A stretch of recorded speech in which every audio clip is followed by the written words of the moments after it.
Hello,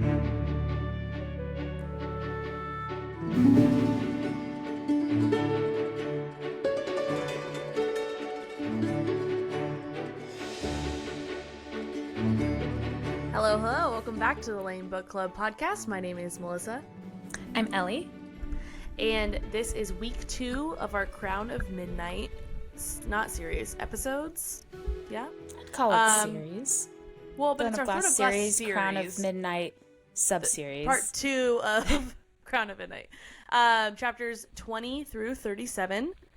And we actually, before we jump into that though, have some exciting book news. We talked about it on our Instagram. And at this point, by the time the episode airs, I feel like everyone's going to know about it. But Rebecca Yarros officially announced that Onyx Storm, the third book in her Empyrean series, is going to be released next year, January 21st, 2025.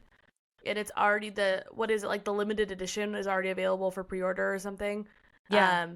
I'm excited for the cover to be revealed, though. The cover art has not been revealed yet, and I'm excited to see what that looks like. But someone commented on our reel, and I didn't even think about this because I'm just a girl, but apparently Onyx is how Violet described Xaden's eyes at one point in the book, and so that feels very intentional, especially with how the second one ended. Not gonna, just in case someone hasn't read it, not gonna talk about it, but very excited if that is truly the reasoning behind the name for this book and the continuation of that story. Also, I think we're allowed to talk about it because we made episodes about it. So yeah, but just because someone's read Throne of Glass or is reading Throne of Glass doesn't mean they've read the Empyrean series.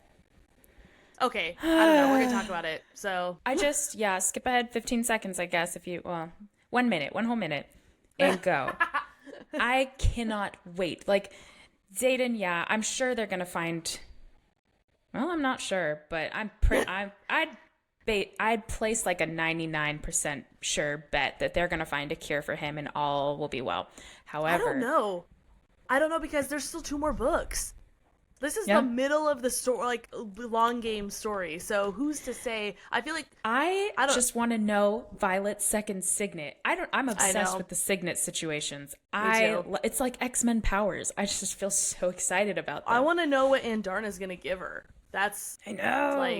I want to know how Andarna's gonna be more involved and stuff too. So, we'll see. Knowing like Andarna's now like a 7th species of a dragon, that opens up so much more for her story too, and maybe Violet's signet will be something like rainbowy that nobody has ever gotten before.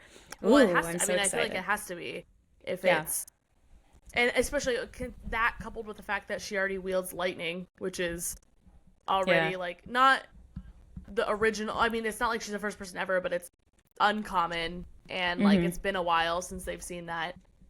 I don't know, man. Big things. I'm excited. Okay. Yeah. But that's exciting, yes. Yeah.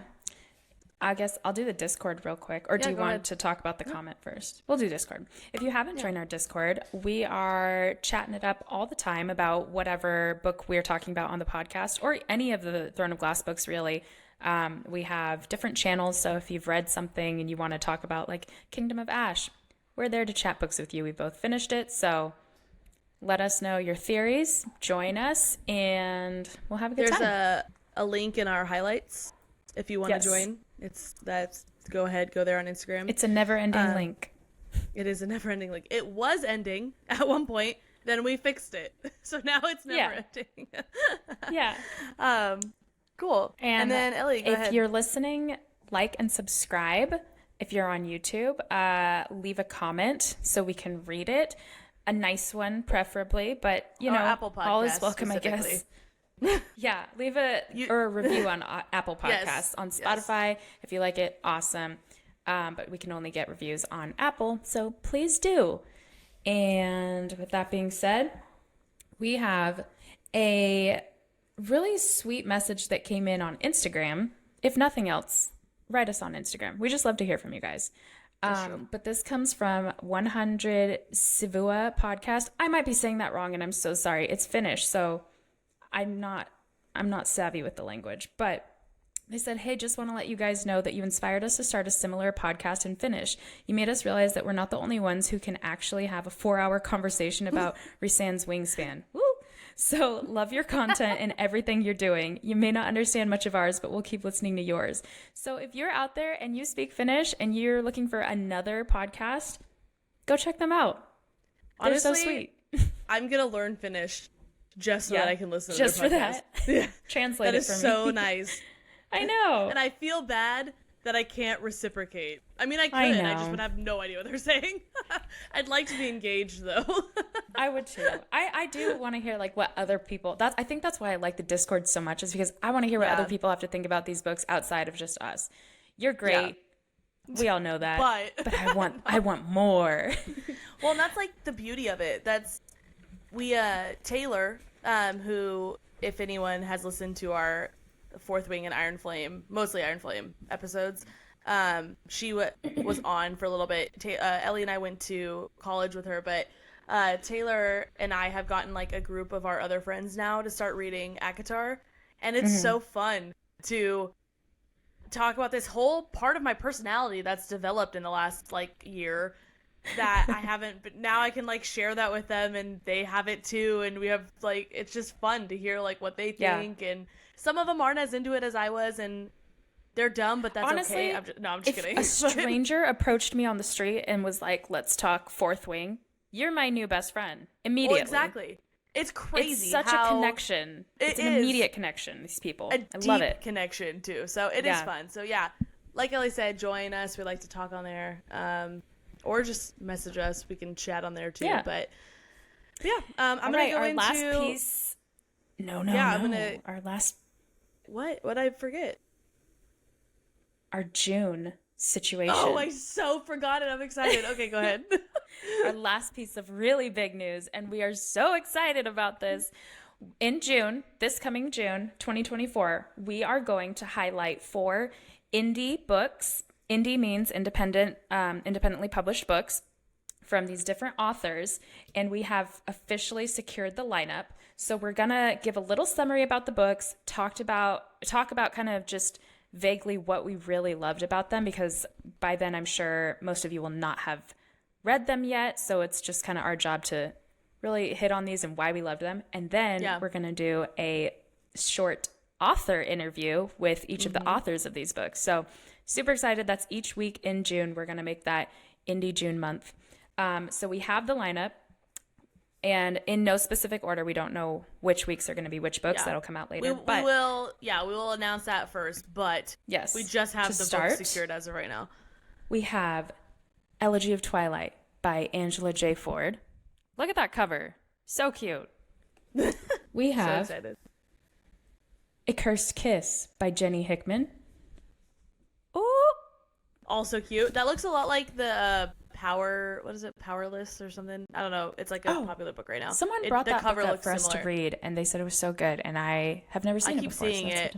I'm gonna read it soon. Okay. We have The Unseelie King's Rebel by Alicia. I'm so sorry. I'm so bad at names. I'm gonna go with Klapik. Hey, that's better than I would have said. Yep. Now that you've said it, I can't think anything else. So we'll get that nailed down before we have her on the show. And we have Dreams, Nightmares, and Mayfly Deeds by Sarah K. L. Wilson. And I have the picture of it. Bada bing! So cute. That one's exciting too, because that is we have the digital copy of it, but it's like a super limited edition one, if I remember correctly. And so it'll be fun talking about it. And because especially with that, I have a feeling that I'm not sure how many people have actually read it. So yeah. So if you want to grab these books, we can actually throw the link on our Instagram if you want to grab these books before we read them, so you know what we're talking about and just kind of have more insight. All right, that's it. So that's exciting. Ready to go. Okay, with that, I only have to say this 2 more times, and then I don't have to say it anymore, but I will be giving my disclaimer again. We have already read and released episodes of Assassin's Blade, so if you are reading the books in publication order and have not gotten there yet, maybe skip this episode and come back to it, because there will be spoilers. And I said my piece. All right, Ellie. Are you ready? I'm ready. All right, jumping into chapter 20. So this opens up with Celaena not showing up for her morning training session with Chaol. And so he goes to her seat to see where she's at. And Nehemia is there, and she tells Chaol that Celaena is not there. So when he asks where she is, Nehemia advises or reminds him that it's the 10th anniversary of her parents. Oh my gosh, I'm so sorry. Oh, I felt that coming. Bless you. I felt that coming, and I tried so hard to wait, but I couldn't. Wait till the end of the podcast? Wait an hour just wait and a half? Wait until I was done with my sentence. Bye, everyone. Yeah. Oh my god, I'm gonna do that now, just at the ending. When he asked where she was, Nehemia says that she's far away because today is the 10th anniversary of her parents' death, and she just didn't want to be anywhere near Withholds. And oof, if that didn't get me, I could not. Gosh, that sucks. I don't know, and it's weird because I mean, at this point, I'm invested. Like, I felt maybe not like I was Celaena, but I felt like I was a person in the story, even if I'm like a fly on the wall observing everything. But it felt like because this is the third book we're reading now at this point in the series, since we did Assassin's Wit already. Yeah. She's been through so much already that it's crazy to think that it had only been 10 years. Because 10 years is a super long time, but also not really, like in the grand scheme of things. You know what's so funny? Kind of very unrelated, but at the same time, not unrelated at all. I was laying in bed the other day talking to Grant, and I said, you know what's crazy is 10 years ago, I was in high school. I was graduating high school, or a little over 10 at this point, but ultimately 10 years ago. And I was like, on one hand, I feel like, wow, 10 years, that it's been so long. But on the other hand, I'm like, 10 years is like nothing. I feel like high school was like yesterday. So you can understand Celaena's predicament. Yeah, 10 years is on one hand just the longest period of time I've ever heard in my life. I can't even believe I have 10 years to speak about. And yet 10 years is nothing. And yet I blinked and here we are. But at least in her situation, one, little bit more, the gravity of the situation's a little bit more than just graduating high school. I do see how that.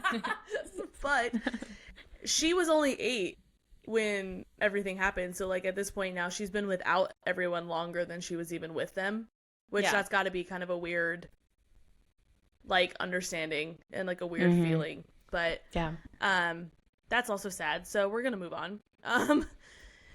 Chaol remembers Kane taunting Celaena in the tournament about her parents' murder. Again, I just said that she was only 8 and she woke up covered in their blood. I literally can't even imagine. And it's, again, sad, so I don't want to talk about it.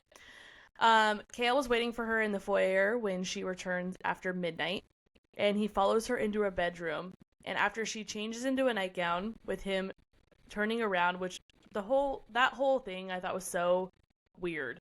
Like, I thought it was kind of sweet. You're gonna follow her in, but then you're gonna be weird about it. Like, just stay out there then and wait for. I guess. I just thought it was it was respectful. It was respectful, but it was like. But I do agree, he could just wait outside. It was respectful, but I feel like it made it uncomfortable for no reason. Yeah. Like, if you're gonna go in there, go in there. If you're not, just wait. Like, I don't know. That's my 2 cents. But she changes, and then she sees the chocolate cake that he brought her, and then that made me feel better about the whole thing, because that was sweet. She walks to him, and they embrace, and she looks at him, torn between guilt and gratitude, and then she eats a cake. And if I've ever related to Celaena at any point in the book, it's that point. Okay, we need to talk about something. Book food makes me so hungry, but also I just have this like idealization of food after I read about it. And most recently I finished Ruthless Vows. I told Melissa, I'm like, tea and cakes is my personality now. All I want are tea and cakes. Mini cakes, want to be British. Petite fours. I know. Petite fours. Maybe is that a French thing then? Maybe no. It's European. It's European. And I want tea time in my life. I need that in my life. Yeah. Oh my gosh. And I told Grant too, I'm like, I don't just want tea. I want to drink tea with milk in it, a splash of milk, some sugar. Like I want to do it. I want to do tea right, not the American way. I want an English breakfast tea with milk. Yes. And biscuits, not cookies. Yes. Biscuits. And I remember reading Throne of Glass thinking, chocolate cake sounds so good. So, okay, but also book food does something to me. Mm-hmm. Let's be real though. No, it always doesn't sounds good. I know what you're saying. Like, honestly, if we're gonna be so real, it's super unrealistic that they have chocolate cake in this story because that's such a attainable food for us to have in real life modern times. But also, if we're talking book foods, who else in their life was so devastatingly disappointed? Turkish delights. Turkish delights. Yes, you they're disgusting. Are in my head. If you like them, yeah. My mom bought them you for probably us like after... Vegemite too. So we grew up reading the whole C.S. Lewis series, Chronicles of Narnia, all of the books in that. But after specifically Lion, the Witch, and the Wardrobe, my mom bought us Turkish delights, and I think the movie was coming out around that time too. So we were like, yeah. We popped those suckers in our mouths. And I think I threw up in my mouth. It was so disgusting. Edmund betrayed his entire family for that nasty thing. And I've never resented anyone more than when I tried a Turkish delight. Unrelatable. Hit me with like pepperoni pizza. Then maybe I'd understand. On a day you're starving. That's like the equivalent of me like selling out my husband for black licorice. No. Such a good analogy. Would never. Yeah. Yeah. But eggplant no, parm. that's funny. No that's so offense true. to And those they who even love made it look eggplant. so good in the movie too. Like I can't. My mom felt so bad that like we just did not enjoy that she actually, I think she went out and bought some British candy that was squishy and delicious. Actually good. I remember it being really good. Yeah. But I couldn't tell you what it is. And that's all. And that's all. Well, that's true. I agree. Moving on, chapter 22. In the library, Dorian studies his family records and genealogies because he's looking for proof of magic. And in doing so, he finds a history of the Galathinius bloodline, which contains so much magic that people once feared them. He learns that the Galathiniuses never expanded their borders or took advantage of their neighboring kingdoms like his father had done. And he thinks of the lost heir then, Aelin, remembering her as wild and precocious. He then thinks about Chaol and Celaena and his determination to let her go, which I was so team Celaena and Chaol at this point. And every time it was mentioned that Dorian's like, yeah, no, I don't like her. And then internally he's like, I need to stop thinking about her. I'm like, bro, you guys were together for like a week. Like, move on. Take a page out of Ellie's book. That was a hard thing for me to read about in this book. And I do chalk that up to just young writing I feel like when a character has this dramatic, eye-opening moment of, I think it was maybe even the end of Throne of Glass, but it might have been just a few chapters ago where Dorian realized, I need to let her go. And we talked about this. He takes a breath and he let her go and walked away. Yeah. To me, that should be the final end of it. So the fact that he's like, I need to let her go. I've let her go. And then 3 chapters later, he's thinking about her again. I don't like that. Because then I'm like, snip, snap, snip, snap. I feel pulled all over the place. Like, are we doing this? Are we not doing this? Agreed. But I will say, if we want to be more realistic, that is the struggle with the letting go is a lot more realistic than just I take a breath and I'm over it. Like, that is your reality, I'm more in but my that's movie not... mind, I guess. Yeah. Yeah. Oh, no. Well, but that in real life, that is your reality, but that is not most people's reality. So yeah, I will say, like, I appreciate that it was realistic, but it wasn't realistic for how long they were together. Like, I think max it was 2 weeks. That's not hard to get over. Like, come on. That's like a middle school relationship. Let's be real. But so I see both sides, but I just do remember, because I was team Chaol and Celaena, it made me roll my eyes. I'm like, all right, Dorian, let's move on. Let's keep going. Speaking of middle school relationship, just to add a little tangent in there, can you remember anything truly foul you did in middle school within like a relationship? Not in like an inappropriate way, but just like, for example, I once dated a boy because my friend said I could have half of her PB jelly sandwich if I did. And I made that relationship last for a whole 3 hours before I was like, never mind. And truly, that was foul. That was not good. But the PBJ sandwich was good. Why were the stakes you dating someone in order to have her sandwich? Was it just because middle schoolers are twisted and demented, and they were just like, just do it. It'd be so funny. You want my sandwich? Do it. And I did. No, okay, so I didn't. I feel even icky saying this now as a grown adult, but I didn't do that. But I did stay with someone longer than I should have because he bought me nice stuff in like 6th grade. Which is so, who's buying people things in 6th grade? Like, I'm gonna, what do they call that? Devil's advocate. I'll be Melissa's advocate in this. Thank you. Here's what it is. Same. You realized your mistake, I'm guessing, probably after 6th grade, where you're like, hey, that probably wasn't right to do. I knew what I was doing while it was happening. Okay. But you recognized it, and did you do it again? Yes, that's true. No. Exactly. No. Oh, okay. It's harder to be your advocate when you had that. I didn't. I had to think about it for a second, but I didn't. I swear. Okay. So Melissa didn't do it again. There are actual, what do they call them? Pookie snow bunnies out there that do that as a career. True. So we have learned. You're right. We have grown. I'm a recovering Pookie snow bunny. Just kidding. Oh, man. Caltaine is a Pookie snow bunny. Oh, she is. She just wants the money. She just wants this title and the power. She wants the status. Yep. All right. So Dorian is in the library. And as he's thinking about his friends, the temperature drops and books all of a sudden start flying out of nowhere and hitting him. This scene was crazy to me. I pictured it totally like Hogwarts, like at this point. Just the books. I mean, I'm not saying it's gonna say there's like a specific moment that I can recall from Harry Potter where books started flying off the shelves, but it gave that vibe to me. And the books then stop, and Dorian is scrambling, trying to get them back on the shelves before anyone's noticed, and his hands are shaking.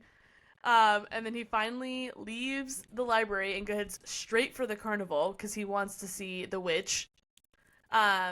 And then it pans back to Celaena, who's nervous about the birthday dinner that she has planned for Chaol and having to be alone with him after their encounter last night, where he like awkwardly turned around while she was changing. She dresses in a shimmery pale blue dress and goes to meet him. I loved this too.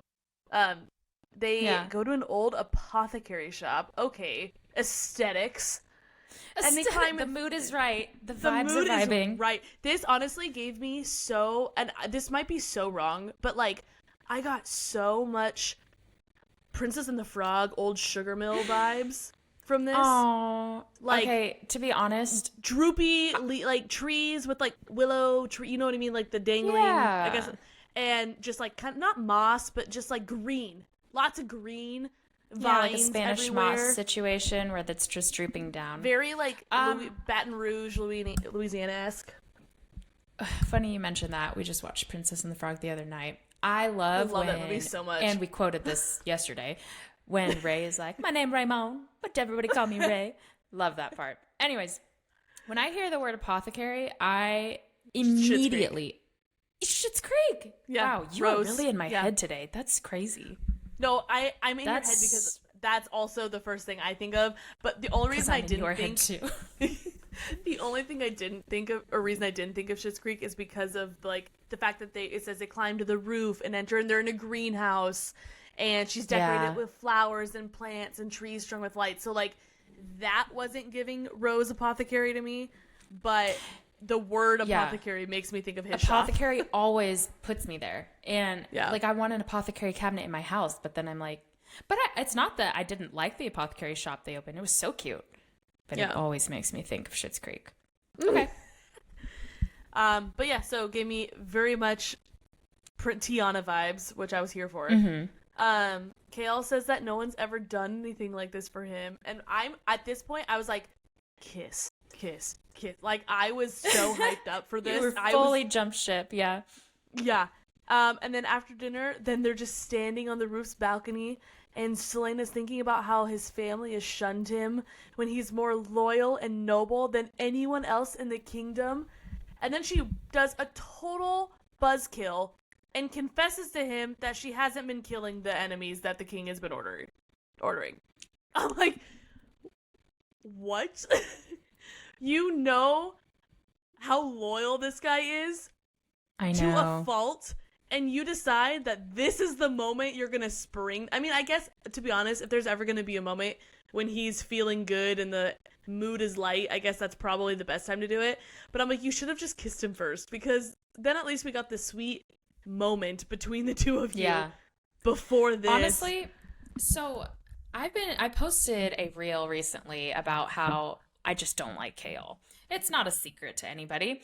Yeah. But the amount of response that not a lot, but a few people commented back like, Chaol is awesome, Chaol, and they all to defend him. And honestly, I try to pinpoint, like, what do I actually have against this character other than he's just kind of like not as exciting as literally any other character in the book.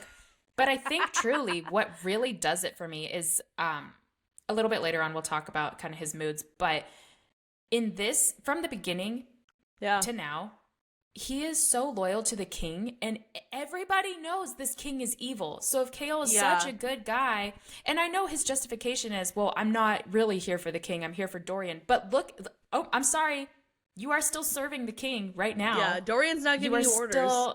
I know, and so I'm like, I don't like that he can't differentiate his loyalties and just like kind of justifies them. I just really didn't like that about him. No, and I'm with you, and we will absolutely be getting into this more later because I'm team dislike Chaol as well. But I was very much team pro Chaol at this point in the story. Yeah. I loved him. Yeah. And I think that's also part of the reason why I started to dislike him so much, because I really did like him. But you're right, and it's also, I even think, man, I'm going really deep into the psyche of a fictional character, but it's his loyalty to a fault is honestly his downfall. But I feel like how he keeps saying, well, I'm here for Dorian, that is such a cop-out. It is actually, in my opinion, a really selfish motive, because he gave up everything. He was disowned by his family. He gave up his title, all of that, in order to serve Dorian, quote unquote, the king. And to me, his loyalty it's so selfish, because he regrets and he feels guilty for doing that, knowing how evil the king is now. He feels like he made a bad decision, so he's just like doubling down on like, no, I'm doing the right thing, it's for Dorian, it's not for the king. But it's like, this is all That's so what I'm saying. Selfish. So much justification. Yeah, and it's all like him, and it's not about him serving the king. It's not about him serving Dorian. It's about him trying to justify his actions, and that's where that's what gets me too, especially. And again, I'm saying that now, I will bring this back up again later on when his actions are just, in my opinion, abhorrent. And that, again, another reason I just got so mad. So I agree, because and that's a nice segue into the shift into the next chapter, how he reacts with anger but also fear for her safety. So it was a weird mix. But he reminds her of her oath to the king and that the men she is hunting are traitors. But like, okay, but traitors according to whom? The evil dictator? Right. Are they really traitors? Right.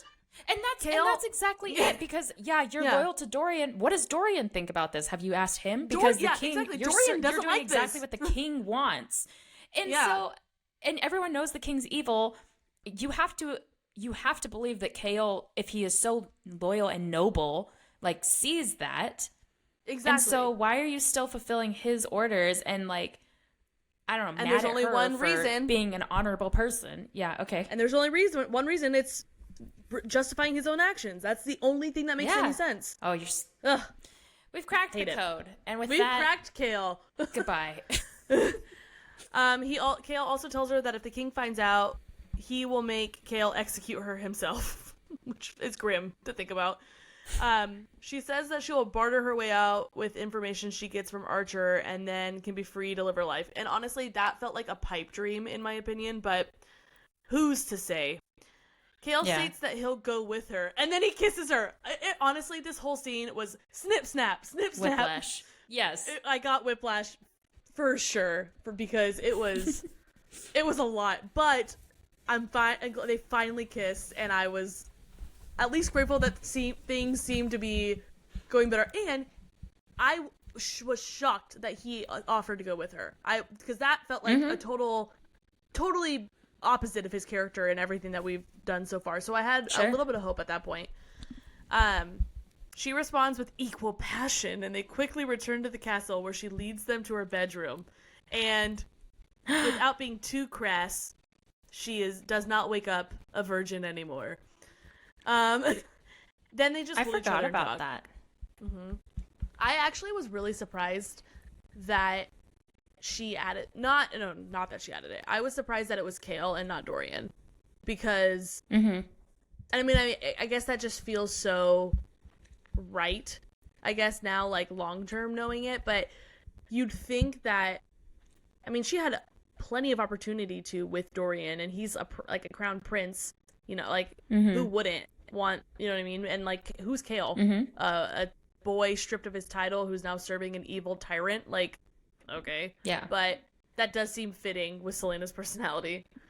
Yeah, and I mean, at the end of the day, he was honest, and like she said, noble, loyal. You know, she saw those as good traits in him. So yeah, there's that.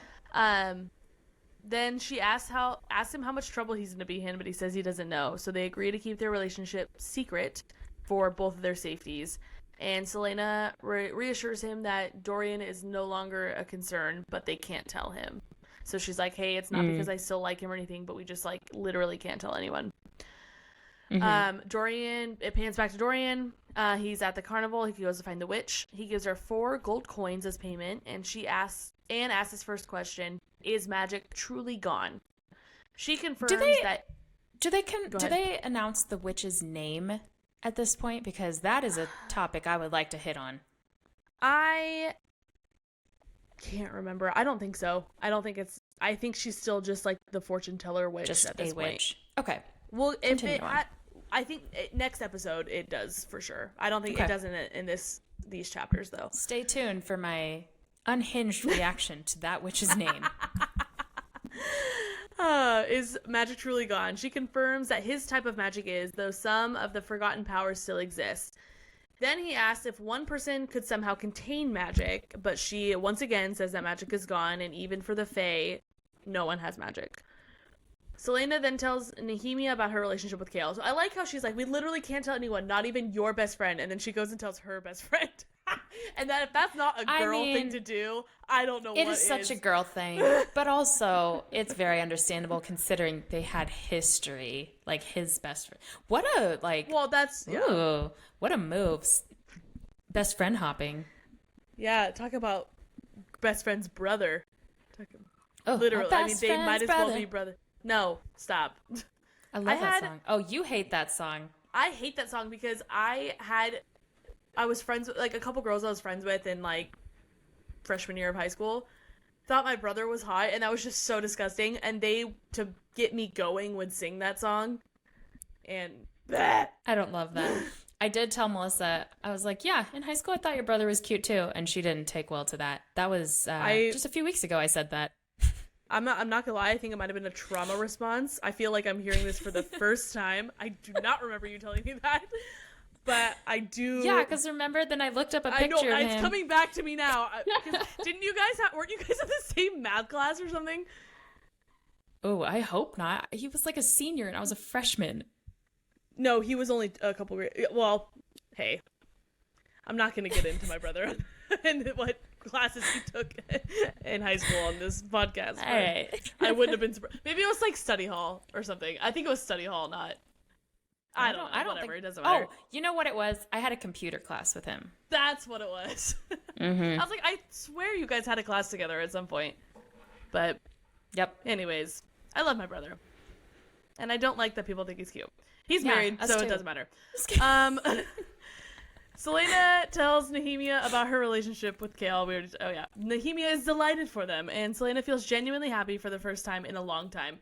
So that, to me, was an indication that something is about to go downhill very quickly. Nehemia's mood shifts. Here it happens. And she tells Celaena that the king has ordered her to talk down the rebels in L.A.M E, or he'll kill them. So, kind of doesn't really have a choice in that regard. Nehemia asks Celaena to promise that she'll help free L.A.M E from the king and to help free Nehemia's people. But Celaena refuses, claiming it's impossible because of the king's power and military strength.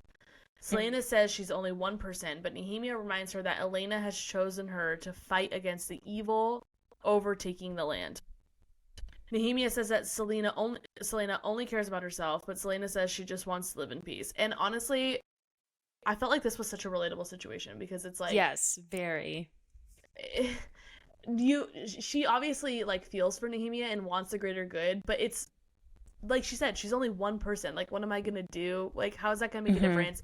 It's so easy to be intimidated by like just the visual of what is around them, and like what she firsthand has experienced what he's done to her family and everything. Like, she knows what the task Nehemia is asking her is going to entail and how impossible it feels. And obviously Nehemia like is going to take that personally, and I took that personally. But it's I don't know, the struggle of like wanting her to help but also understanding why she's not was peak writing, because I felt it. I felt it in my bones.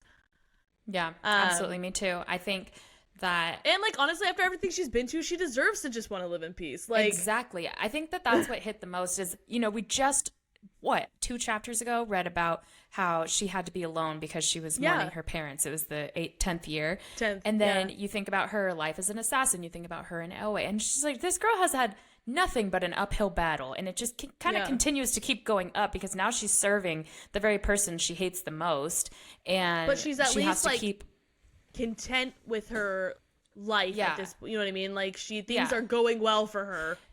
Yeah, but on a scale of like 1 to actually comfortable, she's like at the very like dancing the line of this could just get real dicey real fast. And then for someone to say, it's time for you to stir the waters and really like defend people. It's like, ugh, I'm so tired. I was tired but for her. But I've been doing that. Yeah. So I did really relate to Celaena and not blame her for being selfish, honestly. I kind of think I would too. Yeah. Well, and then Nehemia calls her a coward, and they're in an argument now. Yeah. And then that'll do it. Next chapter. Yeah. Chaol is then out on horseback with a hunting party, including the king, Parrington, Roland, Dorian's cousin, and Dorian. The king pulls his horse up next to Chaol, his new horse, because it's the Assyrian stallion that Dorian gave him. Can I mention something real quick? And I know you're going to have a hot disagreement with me, but I just want to say it. You know how Chaol went to that like apothecary situation, was like, this is the nicest thing anyone's ever done for me? Yeah. Dorian just gave you an Assyrian horse. To me, that's kind of very nice. You're so right. I'm going to disagree with you. Nicer. I don't know. Because that just took money. Like, what Celaena did was effort and time and thought. Yeah. And look at me. Am I a snow bunny? Pookie Snow Bunny over here only cares about the gold coin he dropped on this stallion. I want the rich horse. Give me the appearance, not the appearance. Give me the appearance, not the memories. So you're right. I do disagree. Yeah. I knew that one was coming.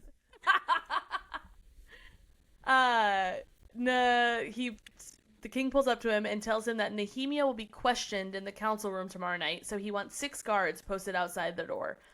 Later, Chaol decides not to tell Celaena, figuring the king won't hurt Nehemia and that Celaena knowingly would make the situation worse. So right then and there, I'm like, something is going to happen to Nehemia, and Celaena's going to get mad at Chaol for not telling her. Because that's the only outcome of what could happen by him being like, everything's fine, I'm not going to say it. Mm-hmm.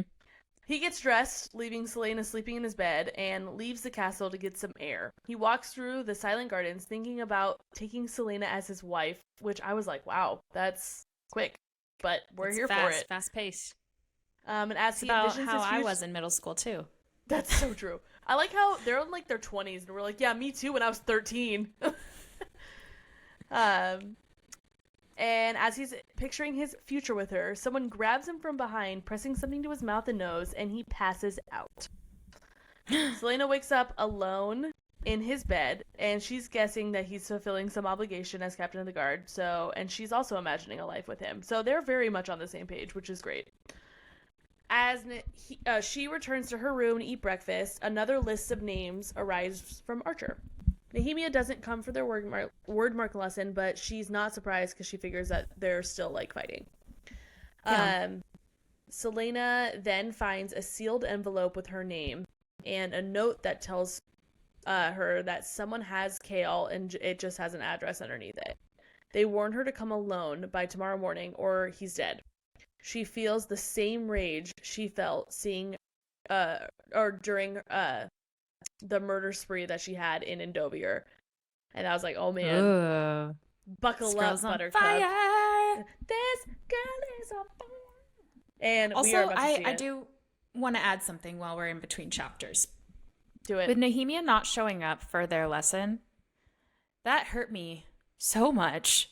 Why? Because I'm like, because I know they're fighting, but I hate when friends fight. I hate being in fights with my friends. It doesn't happen often, but when it does, I like lose sleep. I can't think. It's horrible. Yeah.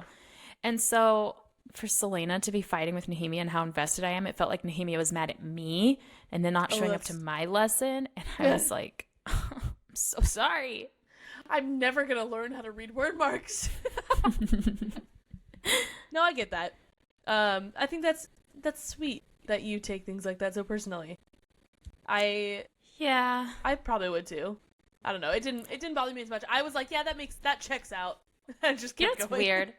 I struggle a lot, I think, with empathy in real life, but not in fictional life. I immediately know how these characters are feeling and apply it to my own feelings and just really all the emotions. I think I just struggle with empathy in general. So yeah, here we are. Sulavu. Here we are. Chapter 28. Celaena makes her way stealthily across the city. She stops at the top of the building next to a warehouse, which is her destination, and looks down to see several guards in the alley and more by the front door. She then leaps from the rooftop into a window of the warehouse, and just as she's about to attack the man guarding Chaol, another runs forward and tells the guard to drop his weapons. The man removes his hood and reveals white hair and a wrinkled face. Well, I was like, okay. I don't know who... I thought, I was like, okay, we're going to know who this is. And then I was like, we don't know who this is, but I'm taking a mental note of this because I feel like it's going to come back around later. I pictured the Sith Lord from Star Wars. Is that his name? The really ugly one. I don't know. I'm going to be so honest. I think I've seen like a total of 45 minutes of all the Star Wars movies combined. You want to know something? So. I think that he is in the Clone Wars because that is how I know him. Because the Clone Wars is it's number 2. It's the only one that I watched on repeat. I don't think I've even seen half the other Star Wars movies, but Anakin Skywalker makes his feature in that one as like as an adult, and that middle school that was the movie. That was between that and Shark Boy and Lava Girl. I have found what I want. I know what I want. And this is it. And this is it. That's watching so that funny. In the back of my mom's minivan. There you go. I think that's funny that you bring that up because my Holland is now super into Shark Boy and Lava Girl. So I've been rewatching it a lot lately. Yeah. And I vividly remember being like, this is it. I've told you before. This is peak. I'm sure we've talked about this on the podcast, how I was I think we have. 100% certain that it's not an if, but when I meet Taylor Lautner. Because you both did Taekwondo and yes. Yes. Anyways, I didn't have all that planned out for Anakin Skywalker, but that's well, you'd have to somehow figure out how to get to Tatooine, so a little bit less realistic. Also, I don't think I was even that invested. I don't know his real name. But I do remember the Sith Lord, which is what I pictured for this guy. Yep, full circle. I don't know. I think I just pictured an old guy. I honestly don't remember, which means I probably didn't even picture anything, and I probably just took the description very loosely. Yeah, as we always do.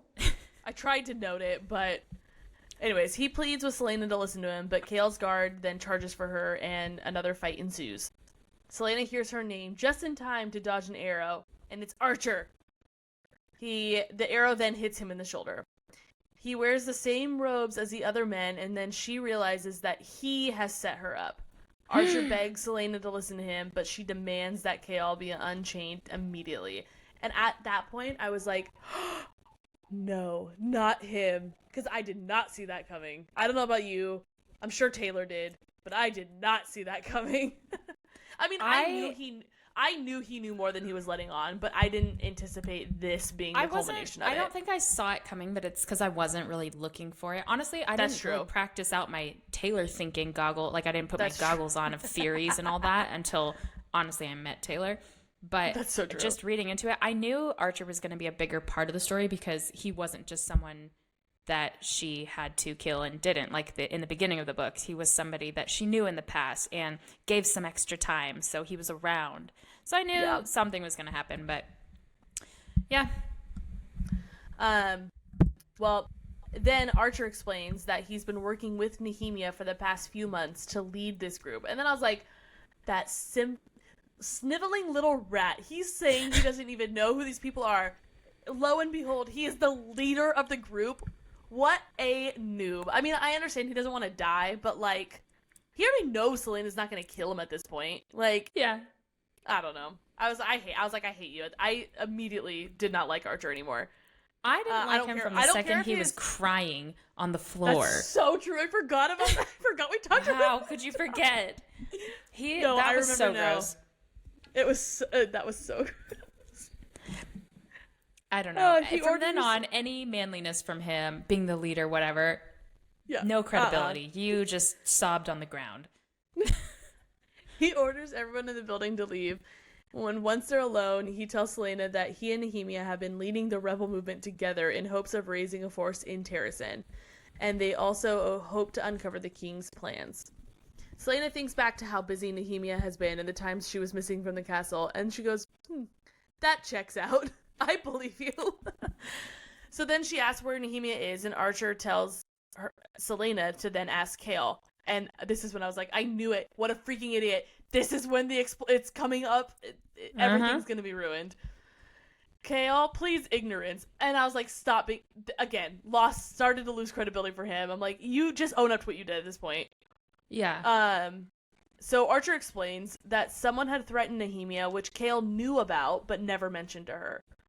Archer also claims that Chaol was going to interrogate Nehemia, so they took Chaol to find out what questions he would ask her. And then, right after he goes, I don't know what you're talking about, Chaol says, nuh-uh, the king was going to interrogate her. And I'm just like, what an idiot. Honestly. I hate that. Shut up. I know. He's like, nuh-uh, it wasn't going to be me, it was going to be the king. And I know that that's not verbatim what he said, but it doesn't matter what words were on the page. Though? That's how I read it. That's what my eyes saw when I was reading this part. Oh my gosh. Okay, you watched the Oscars, yeah? Just obviously. On the note of you saying that's what my eyes saw, there's a reel that this girl came out with immediately after the Oscars where, I forget his name. I forget his name. Who? But the one who announced the very end, like I think it was like Winning Picture, I don't know. But he came out, he's like, my eyes see Oppenheimer. My eyes see Oppenheimer. And so every hour of every day since the Oscars, one of us will just be like, my eyes see Oppenheimer. It was one of the guys who, when they had, it was like all the 5 nominees for leading actor, right? And they each of them addressed one of the actors, no? No, he's so famous. John Mulaney talks about him in one of his newer jokes. Pacino. Al Pacino. Yeah. Yeah. Maybe. Yeah. Yeah. Well, that's who he talks about in his joke, so if that's who it is. Because remember, that's how we had the context. It wasn't actually Al Pacino, but that was whatever. Okay, I know who you're talking. Whatever. I know who you're talking about now. Keep going. I'm gonna look it up. Just keep going. Okay. Celaena then realizes what all of this means, and then she asks where Nehemia is. Archer says he has sent men to the castle, but it's probably too late. And I hated that this Archer's just like, yeah, she's probably dead. Like, what? Like, are you kidding me? Just so, like, aloof and casual about it? Yeah. So then Celaena races back to the castle, vowing to destroy anyone who hurts her, including the king, and she runs to Nehemia's room. She breaks through the door and sees Nehemia's guards dead on the floor. The room is freezing, and she can see Nehemia's dead, broken body on the bed. It makes it so much worse how, Sarah, you get how to write death in a way that literally kills me. Gosh. Because just to say they're dead or they're cold and dead is already bad. Like, I'm devastated. But how she talked about Sam being mutilated and Nehemia's broken body. And, oh my gosh, I know. You know how Crescent City goes. Just the description of how these precious people in our lives die, it kills me. I know. And Celaena just stares at her. She stares at her body, which is so torn up that it says the bed is almost black with blood. That's disgusting. It is. For so much blood that it's that dark. I know. And it is Al Pacino. Thank you. And with that, it is my eyes see Oppenheimer. My eyes see Oppenheimer. All right. Dorian shows up and he steps in front of her, and she thinks about how the royal family has betrayed her and Nehemia. Someone says Celaena's name in warning, and she turns to see Chaol. Dumb. Not smart move. Not a smart move. I know. She thinks about how he knew that what would happen, and so she attacks Chaol. This part is iconic. Say it again. This is my... She thinks about how Chaol knew what would happen, and she attacks him. This is one of my favorite scenes in this whole book. Yeah, me too. She aims for his heart with a dagger, but Chaol holds her back. Chaol then tells everyone in the room to stop and to stay away. He also tells her to stop, but she is seeing red. She has tunnel vision, and he tells Celaena, she's like, I'm your friend. But she replies, and I quote, that you will always be my enemy. And that is true. He would be my enemy if I were Celaena. She's about to stab him. Love goggles are taken off.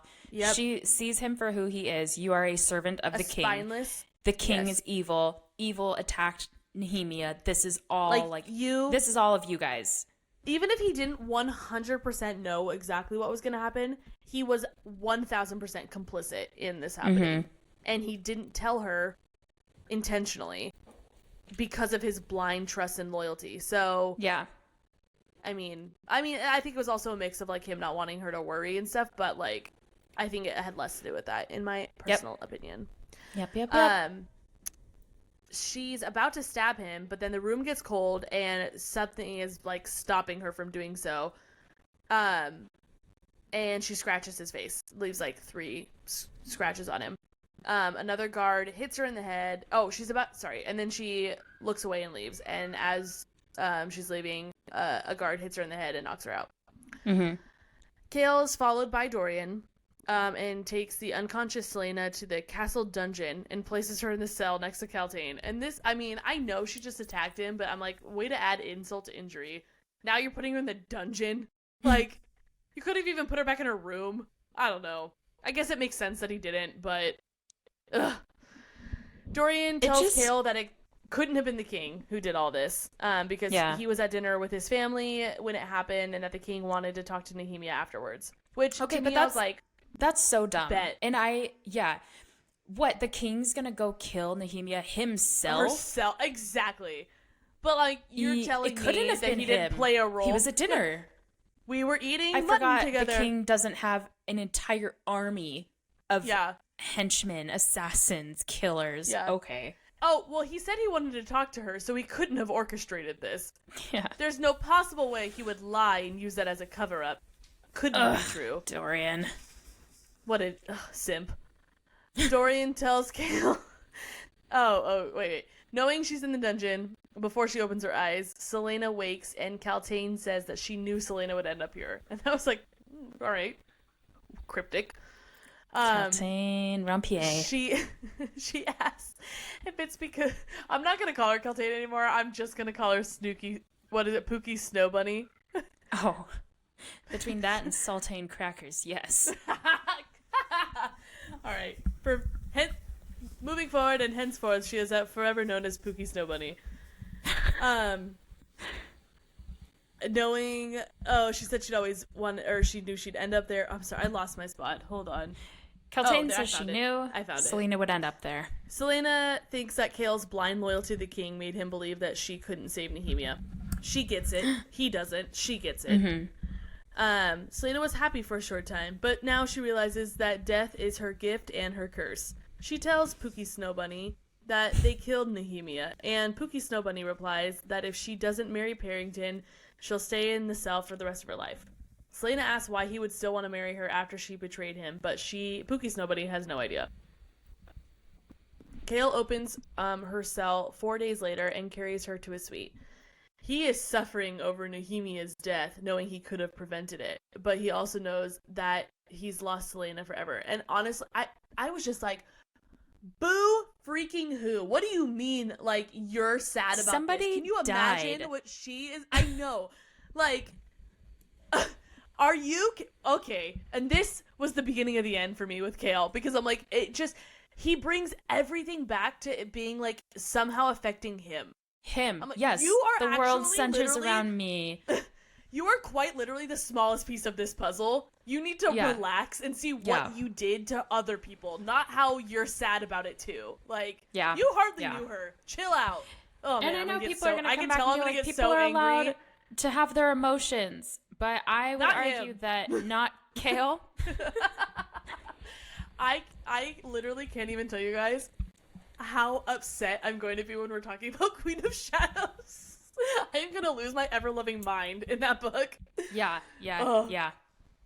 And, okay, I'm excited to get angry. I'm going to be passionate. Queen of Shadows is where it really picks up for us. That is true. Guards now follow Dorian around for safety, and many lords have left the castle and the city after Nehemia's murder. Dorian tries to move a drinking glass in his room with magic but fails. He thinks of Nehemia's promise to be there when he needs help, but now wonders if he's lost both a friend and any hope of finding answers. And I was like, okay, Dorian, you have a little bit more of a reason to be upset. You had no part in this, and she was going to help you, and you actually were friends with her. He got to know Nehemia. Yeah. I mean, you were actually close with her, so. Yeah. And then Celaena is watching a fire, and she thinks about how Nehemia's assassin must have come from outside the palace. She thinks about Grave, an opponent she faced and humiliated during the tournament. She knows what he does to his victims' bodies, and that he would know the castle from his training here. He also knows what Nehemia's death would mean to her. Suspect number one. Well, yeah, not even suspect, just he did it. Convicted felon. I think I don't know if I I mentioned it, but I don't think I was specific enough. 4 days later, Chaol came and got her out, and she's now back in her room and doing nothing. She just sits on the chair all day and hardly gets out of bed. She's so depressed. It's a real Bella Swan moment. I know. There's a possibility. It's not funny, but it is. Celaena, because she's back in her room, she decides she goes down to Elena's tomb and takes Damaris, King Gavin's sword, and some other weapons, and travels through the castle sewer into Rifthold in search of Grave. She arrives at the vaults, and as we know from reading Assassin's Blade, what the vaults are, and pays the entrance fee. When Celaena walks into the room and calls his name, he immediately runs, and I love that she just wreaks so much, or just brings so much fear and strikes it into his heart that he just flees. Yep. He heads through numerous alleys and side streets, hoping to lose her.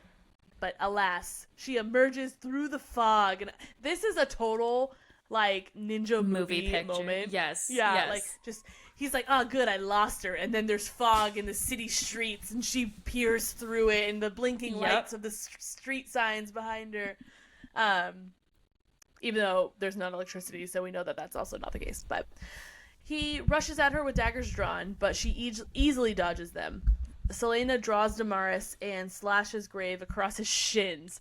The way Sarah J. Maas, the way she wrote this scene, and I'm not going to get too into it because, one, it's gross, and two, I don't want to, but I was like, that is graphic, and so, like, there's no way she didn't, like, research torture tactics or something before writing this. Like, I don't understand. The shins. The shins. I can't imagine how much that would hurt. My shin hurts so bad when I, like, bump it against my bed frame. I can't imagine getting sliced with a sword on my shin. To the point where it probably, like, cut bone a little bit. Yeah. Okay, top 3 worst places to get cut by a sword. Easily Achilles shins. is probably number 1. No, Achilles is first. Calves, I think, would be up there. Calves, my calves. I think my arms would be like, it is what it is, really anywhere. Oh, except maybe that, like, joint right there, that would hurt. I don't like that. Real bad. No, Achilles is number 1 for me. I don't think shins is top 3, but it would be top 5. Neck, probably the other. Neck's up there. Yeah, neck is up there. I'd say neck is top 3. I say Achilles is 1. I'd say Achilles is worse than neck, though, because your Achilles... Yeah, your Achilles won't kill you. That will just hurt so bad. Your neck would kill you, so that's like, ouch, but then it's just about hurts. It's just about what do you think will hurt. And honestly, neck, I think, is lower on the list, because I feel like that would hurt, but that wouldn't feel like... What? Someone slashing the back of my knees. Okay, it's I'll the slice joints your for neck, me. and you tell me. No, I'd be dead. You just said not to kill. It's just about where it hurts. Well, that's what I'm saying. You can slice your neck without ending it. You can do it. And, like, honestly, that would be worse if you do it in the front, because you could slice deep enough to hit your windpipe but not kill you. Ouch. No. Not about secondary pains. Like, oh, if you, like, sliced my stomach, then my, like, appendix would come out too, and that would hurt more. No. Just the cut itself. Where would it hurt? I see what you're saying. And I'm going to settle with any joints. Yeah. Any creases. Not just joint. The crease. The arm crease. The behind the knee arm crease. My knees, yeah. Armpit crease. Yeah. All right. The sensitive skin. All right. Yeah, we talked way too long about that. I'm so sorry. She, after slicing his shins, pins his hands to the alley wall with 2 of her daggers, crucifixion style. And when he refuses to tell her who hired him, she buries a dagger into each thigh. He continues to deny killing Nehemia, so she removes the blades in his thighs and threatens to slice off one of his fingers. He begs her to stop and then says he'll tell her everything. And that's how we get it done. That's, ladies, take notes. I'm just kidding. Chapter 36. We're almost done, you guys, and this way where this ends is just wild. Celaena bursts into the king's council room during one of his, like, meetings and places Graves' head in front of Minister Mullison. Celaena then we don't know. That's not true. We do know. Minister Mullison, we just haven't talked about him in our recap because he's of little importance for the story, but he's the one who would benefit the most from all, like, expanding not Endovier. What's the other? Calcutta or whatever. The slave fortress where L.A. and he would benefit the most from essentially, like, ruining L.A. So he has the most beef with Nehemia because he's constantly trying to enslave the people and like make money off of them because he owns that area. I see. Celaena then walks to the king and hands him a list of 15 names. She explains that she took care of these traitors on her own, and the king tells her he'll double last month's payment as a reward. The king orders Chaol to take Mullison to the dungeon. Celaena then goes to Archer's townhouse. Archer apologizes for kidnapping Chaol, and says he did it so she would trust him and see Chaol for who he truly is. Again, I don't believe a word. Flip-flop. I know. Stick with the story, dude. Like, I can't handle him anymore. She apologizes for killing men at the warehouse and tells him that she gave the list to the king, which should distract him for a few days. But ultimately, he would still need to either fake his death or for real die in, like, 5. And that's all the time she can give him. Fake your death or for real die, you choose. Celaena then goes into Nehemia's room and sees that someone has cleaned it. She packs the princess's belongings into trunks and notices a book, just like the one she found in Davis's office. She sees the words "Do not trust" written in word marks inside the front cover, and the same riddle from Davis's office written on the back cover. Celaena realizes Nehemia knew Davis, but lied about it. Celaena then returns to Elena's tomb and finds another riddle. She writes down the riddle, and Mort tells her it identifies the hiding place of 3 powerful objects. He also says that Nehemia came to the tomb to look for the items in the riddle. Celaena leaves the tomb, questioning what else Nehemia had hid from her. Celaena then goes to the graveyard behind the royal mausoleum and finds Nehemia's temporary grave where her body waits for her family to take it home. She stands over her friend's grave and sings a mourning song in another language. Chaol follows her from the castle and watches and is confused by the language. I hated this. Okay. I hated it. I know. I'm like, stop being creepy. The song's He's power the and worst. sorrow move Chaol. Okay. Okay. When she finishes, once again, he's moved. Yeah. When she finishes, Celaena turns slightly towards him. He calls her name, but she walks back to the castle when... Oh, sorry. I'm reading this wrong. He calls her name, but then walks back to the castle when she doesn't move or deign to respond to him. And that's how it ends, with Chaol being a sack of crap. Yeah. And that's the title once again, of this episode. Yeah. Episode part 2, Chaol's a sack of crap. And that honestly is just so fitting that he walks away and is sad because she doesn't respond to him because she's mourning over her friend's death that he was responsible for, partially. That just grinds my gears to no It sure end. does. I'm so sad that she won't talk. Or, like, I bet he's probably even a little bit annoyed. Like, oh, she won't talk to me because you are responsible for her best friend's death. Okay. Yeah, or maybe not responsible, but he like played a role for sure, and then continues to play that role because he doesn't think he did anything wrong. He could have prevented it had he said something. So to me, agreed. Well, and that is the beginning of the end for Chaol and us. It is, and him and Celaena. Yeah, I think it's just the beginning of the end. Honestly, I don't think this spoils anything, but those 3 slashes Celaena gave him across his cheek stay throughout the rest of the series, and is just like a constant reminder of their past, I guess. But I like that moment was so iconic for everybody, that she just kind of sees him for what he is, as not necessarily like a bad guy through and through, but just someone who is serving the king and realizes they are my enemies. This is ridiculous. Why am I still serving? Yeah. So I like that it's kind of a wake up for everybody.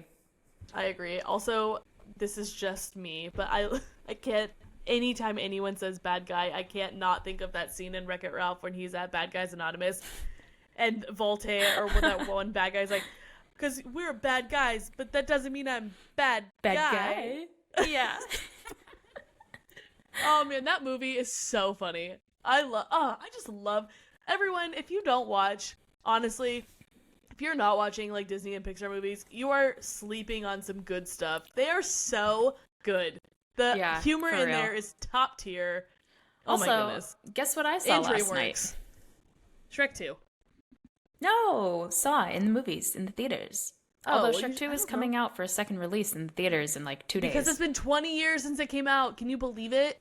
20 years since comedy peaked. 20 years since the best feature film hit the cinema. Ever. No, I saw Kung Fu Panda 4. It was really cute. I liked it a lot. Oh, good. Zeke wants to take Holland to go see that, and I said, have fun, because I don't have any desire to see that one. But I also haven't seen any of the Kung Fu movies since the first one, so... Oh, they're really good. I really like Jack Black. I love Jack Black, so maybe I will go. I think what's funny is I don't think they were able to book any of the Furious 5 actors, such as Angelina Jolie, Jackie Chan. I think Jet Li's in there, too. I don't know if they just didn't ask or didn't get them back for the 4th sequel, which is understandable. So they had it the Furious 5 are out in there. they're like, the Furious 5 are out on missions, so they can't be here right now. And I'm like, ooh. Okay. Yikes. Adults know what that means. Yeah. Not enough money. Yeah. All right, well, thank you everyone for being here. Like Ellie said earlier, it would mean the world to us if you would follow us on our stuffs socials at L.A.M.E Book Club Pod.